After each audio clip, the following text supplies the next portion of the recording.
भारतीय रसोई की बात हो और इसमें हींग का जिक्र ना हो तो कुछ अधूरा सा लगता है। भारतीय खाने में इस्तेमाल होने वाली हींग को अंग्रेजी में डेविल्स डंग या शैतान का गोबर कहा जाता है। यह मसाला हर रोज की दाल और अन्य व्यंजनों में डालकर न सिर्फ खाने का स्वाद बढ़ाता है बल्कि पेट के हाजमे को भी दुरुस्त करता है।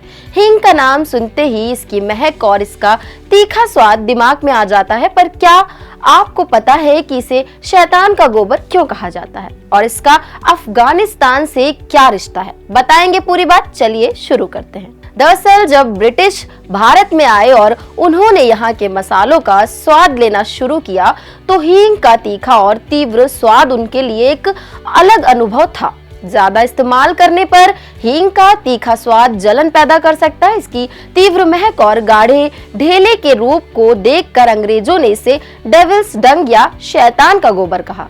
इसका रूप और महक दोनों ही अंग्रेजों को इसकी तुलना गोबर से करने के लिए मजबूर कर गए। हींग का अंग्रेजी नाम एसोफेडिटा भी इस बात की पुष्टि करता है। ये नाम पारसी शब्द ऐसा यानी कि गोंद और लैटिन शब्द फेडिटा यानी कि तेज गंध से लिया गया है। इस मसाले की महक इतनी तीव्र होती है कि एक बार हाथ में लगने के बाद इसे हटाना मुश्किल हो जाता है। बिना प्रोसेस्ड हींग को अगर सीधे खाया जाए तो ये जीभ पर जलन पैदा कर देती है, इसलिए प्रोसेसिंग के बाद ही इसे भारतीय व्यंजनों में शामिल किया जाता है। हींग का उपयोग केवल भोजन में नहीं बल्कि स्वास्थ्य के लिए भी फायदेमंद है।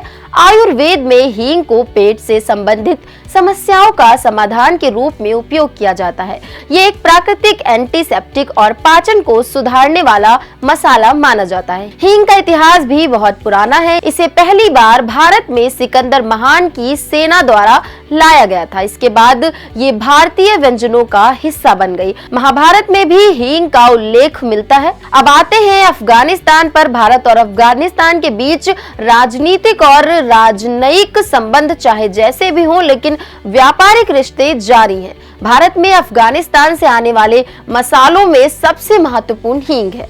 अफगानिस्तान से आने वाला हींग भारतीय बाजारों में प्रमुख रूप से उपयोग किया जाता है। दरअसल भारत हींग का जितना आयात करता है उसका 90% अफगानिस्तान से आता है, बाकी 8% उज्बेकिस्तान और 2% ईरान से आता है। अफगानिस्तान से आने वाले इस शैतान के गोबर का वार्षिक आयात लगभग 1500 टन होता है और इसका कारोबार लगभग 1000 करोड़ रुपए का है। हालांकि तालिबान के सत्ता में आने के बाद इसमें कुछ बाधाएं आई, लेकिन व्यापार अब भी अलग अलग रास्तों से हो रहा है।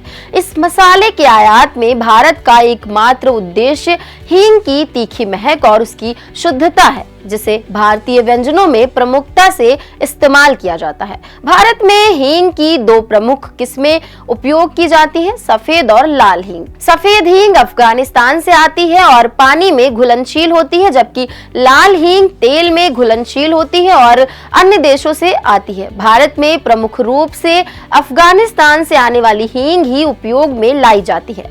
शैतान का गोबर यानी हींग का सफर अफगानिस्तान से भारत तक न केवल व्यापारिक है बल्कि इसका सांस्कृतिक और स्वास्थ्य संबंधी महत्व भी गहरा है। इस मामले में अपना यूपी भी कम नहीं है। उत्तर प्रदेश के हाथरस जिले को हींग उत्पादन के लिए विशेष पहचान प्राप्त है।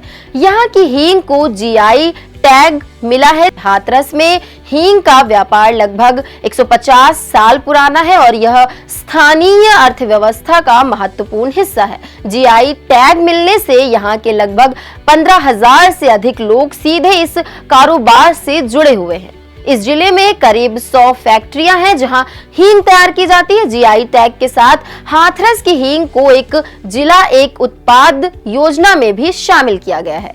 इससे जिले के छोटे और मध्यम उद्योगों को बढ़ावा मिलेगा और स्थानीय स्तर पर रोजगार के अवसर बढ़ेंगे। हाथरस की हींग ने इसे वैश्विक पहचान दिलाई है और आने वाले समय में भारत खुद इसका उत्पादन करने की दिशा में तेजी से कदम बढ़ा रहा है। धन्यवाद।